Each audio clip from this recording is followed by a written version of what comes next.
Hello and welcome to another Stompy 51 miniature adventure. This time we're going to look at a range of miniatures that I've been pulling together very slowly for my Kings of War Forces of Nature force. I guess we should start with the obvious star of the show, this Crocodile Games Hydra.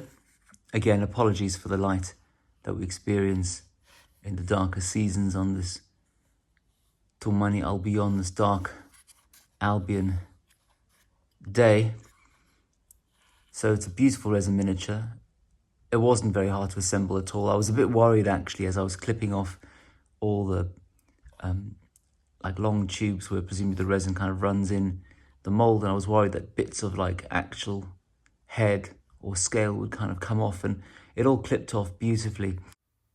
But I regarded that as a great outcome because actually, look at all these fiddly bits when I first opened the box. And I was a bit worried that when I kind of cut off those little tubes of resin, main parts of the kit would break. But actually, it all resulted in a pretty clean build. Even though I wasn't very careful. It does look like, I can't remember which dinosaur it was, the one with the kind of the massive sail on the back. Dimetrodon, and I think painting those patterns on that sail are beyond me, but one day. And there's clearly a lot of Loch Ness Monster inspired bits and bobs going on over here. I thought it was quite clever from a modelling perspective, understanding that this is going to be a gaming piece, and so no one wants a gigantic tail flapping around, and this thing ultimately has to fit on a relatively small base because 75mm wide is what a Titan is in Kings of War. Each of the heads is, I believe, unique. There you can see, I'm not sure if that's like, what's the word, some kind of tusk coming out as a projection beneath his chin, or I failed to cut off part of the mould run-in. I'm not really sure. But I like the way how they kept this relatively straightforward. I can see how I could paint this in that kind of two-tone camouflage that animals have, you know, dark at the top. So you look down and it looks like the earth, and then looking up it looks like the sky, and that the lower tier colour would just be along the neck, the runs of the neck, and then the underside, but everything else could just be dry brushed, I don't know, green or blue, or I might do a bit of fun research about plesiosaurs and what colours they were. The heads fitted in quite nicely, with a kind of plug and socket approach into the front part of the torso over there. And you can see, well, underneath I don't really care, and I've used a little bit of green stuff in some places to tidy up the tiny little gaps, which are probably more of a result of my slapdash approach than anything to do with the beautiful model. The piece came with an integrated like raised base, but it was quite big, and I thought, what's the point of that? And I just needed a bit of green stuff to make this little claw here flush with the ground. That one's on a rock. They always joke about foot on rock syndrome, but I think it's just a little rock. And then these are little rocks that I got from Hobbycraft. They sell them in tubs, clearly for some kind of artistic purpose. And I thought this is quite fun. I haven't got many of these left. This is a rock from Lanzarote, which I picked up. Obviously the entire island was scattered with them. And I thought, this is its moment, because, you know, it came out from the bellies of the earth, just like him. Well, anyway, this is a Hydra, a Titan, speed 6, melee 4+, defense 5+, only 5 attacks, but it's got a nerve of 16, but it's only 150 points. It's not the most expensive thing in the world. It's got crushing strength 2, Pathfinder, which I think means it can just walk through terrain. and regeneration 5+, and then the multiple head skill. In addition to the basic 5, the Hydra has a number of additional attacks equal to its current points of damage. That's interesting.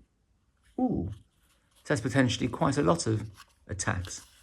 But anyway, don't ask me about interesting thoughts about Hydras. You should go and look at the utterly fantastic Countercharge podcast, where in this particular episode you can see over here, 482, a few guys do a unit by unit breakdown of all the forces of nature miniatures, and they explain how the Hydra almost got canned from version 3 of Kings of War, but they all wrote to Ronnie and begged him to reinstate it, and explained how even though there wasn't currently a model, there could be in the future, and it was just such an inspiring thing that all of us have enjoyed since the Ray Harryhausen type movies, that he should just keep it, and they did. Now, in terms of scale, I mean, she's quite big. She could be 35 mil. It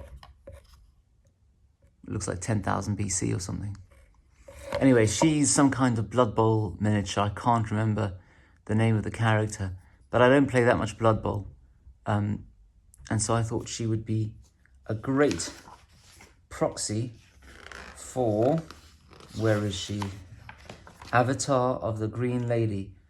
Hero Infantry, Spellcaster 3. She can fly, individual, inspiring, regen 5+. At the start of each of your turns, you may choose for this unit to have either the Cloak of Death or the Radiance of Life. And she was sculpted by that fantastic Spanish sculptor, Arumor, and she did, strangely, the cover art for Dracula's America, but also a few Blood Bowl teams, and she is a very, very talented artist. So I suppose I would rebase this onto a normal 25mm base, but that can easily be done. I do seem to spend my life rebasing miniatures. Some people say never rebase, but I find these days that if you put them on a square base, they can play more games. And so why not? Then, what else have I got in this very slow burn project? These are Duncan Shadow 3D prints. And they are going to obviously be not forest shamblers, earth elementals. Brutal, crushing strength. Also Pathfinder, shambling though. They come in a regiment of 3, and I'm going to resolve that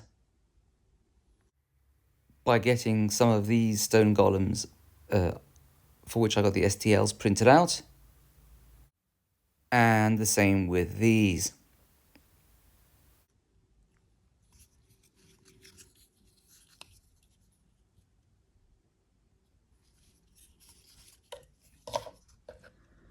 Now we talk about the Forest Shamblers. So these two, I'm not that old, so I picked these up on eBay in about 2005. And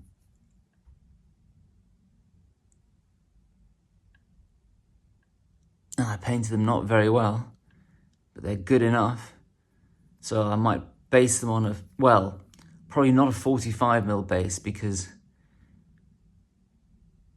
the frontage for 3 of these in a unit of Forest Shamblers must be 120mm, and look at how large and flailing the arms are.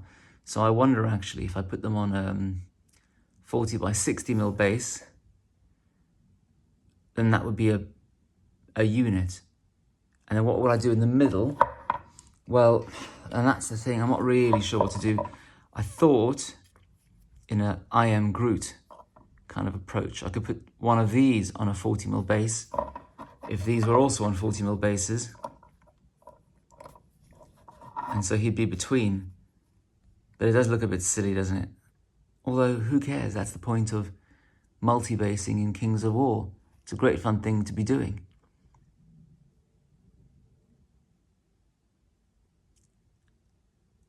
I have to think about that one. Do I have him on a central 40mm base and them on 40mm bases? Or do I just abandon that and just put these like that on a 60mm wide base each? The only thing is 60mm wide bases are an MDF, and I have to work out how to get this to stick to an MDF. I think it might involve green stuff or drilling a hole in the MDF. But actually, ruminating on the point, I could resolve that problem, so far it's a hashtag first world problem, by picking up this Treeman by Trish Carden, I think currently sold by Footsore Miniatures, put that on a 60mm base, and then have the Dryads on 30mm bases either side, and then taken together with the two Treemen I've got, which could either be behind or in front, whatever, they could, it wouldn't be a regiment, what are they called? A horde of Treemen, and together they look like a bit of a forest, especially if I use some of that basing approach you can see in the image here. This, of course, isn't mine. Anyway, this is probably not going to happen, this project, for some months, so it doesn't really matter. And then this character, this Oldhammer character, Doethoo the Tree Man, a great fun miniature, which again I painted in, I don't know, 2008, something like that. He probably would be a monster. No, they have Beast of Nature. I don't think I would use him as a Beast of Nature. Crushing Strength 2, Pathfinder and Vicious. They can gain the range attack, Noxious Mist, upgrade with Wings, Beast and Verdant. So I have an idea what I might use for that, albeit I don't know how it will fit on a 50mm base. It would be this, because Trish Carden also did this beautiful Forest Dragon for Footsore Miniatures, and I mean that looks pretty narrow, so I'm sure it would fit on a 50mm base wide, and then you could just make it as long as it needs to be. I don't think it matters too much against the people I play Kings of War with. I mean, the only thing is, I can't remember how much it is, but I don't think it's that cheap. I think he must be a character, and he'd probably be a Forest Warden. Crushing Strength 2, Nimble Pathfinder and Scout, Surge 4, and Speed 6. So not shambling, which is good. Only 3 attacks though. But he screams out Forest Warden, doesn't he?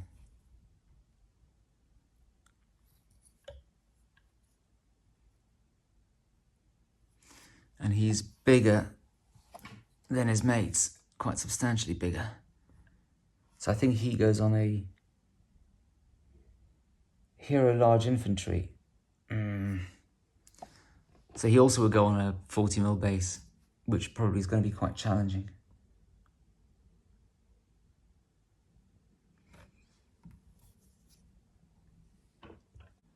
And then at the moment, all I've got for infantry are, well, normal size infantry.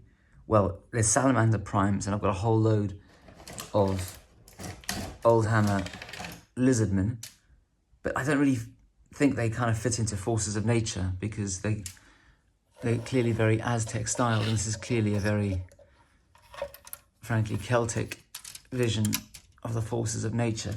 And so I've got this box, where is it? Oops, that box of, what are they called? Dryads. And they clearly can be used as hunters of the wild, which are just these tiny treemen. And I think I might see what 3D printed bits of tree I can get, kind of tree stubs, just to kind of bulk it out. And I reckon that with the 18 of these that come in the box, 16 of these that come in the box, I could fill up a couple of units of these heavy infantry. Troop 10, Regiment 20. So let's see how they work. I mean, it must be possible to get some of these cheaper on eBay. I bought this new. Let's see what the heads look like. They're kind of like tree spirit types. Infantry tree spirits. So you get quite a lot of variety out of these. I mean, how many is that? 3, 6, 9. 9 different heads. Okay, well, that's not great going. But still, I reckon I could do enough with that.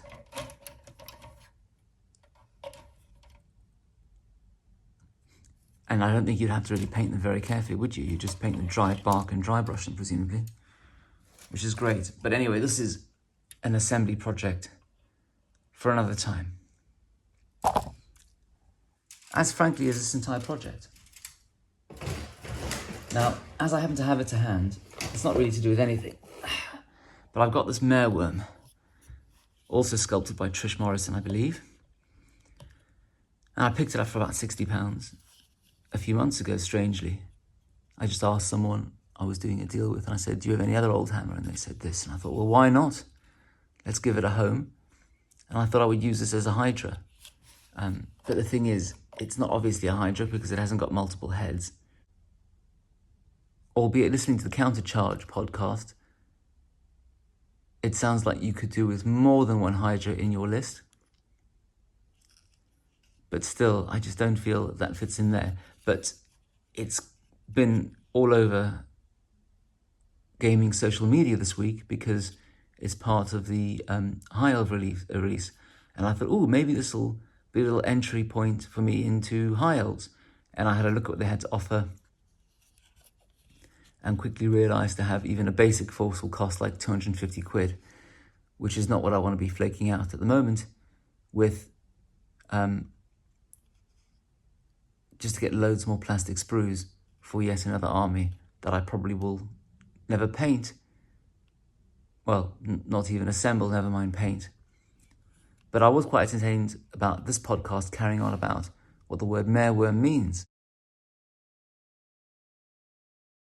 And they thought like it was like a mermaid, like a half worm or something. And I'm not a linguist really, but I thought, isn't mare like a German word for sea, and worm is it a Viking word for dragon? So it's obviously just a sea dragon. It's a gorgeous miniature.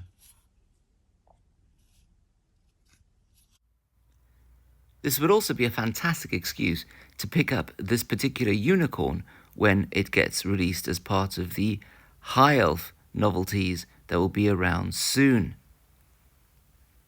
which looks to be a pretty elegant, but also pretty fast and violent spellcaster, running around, throwing around lightning bolts and wind blasts. Or healing, but I'm not really about healing. But we'll leave it there for now. Keep well, keep safe, and see you around soon.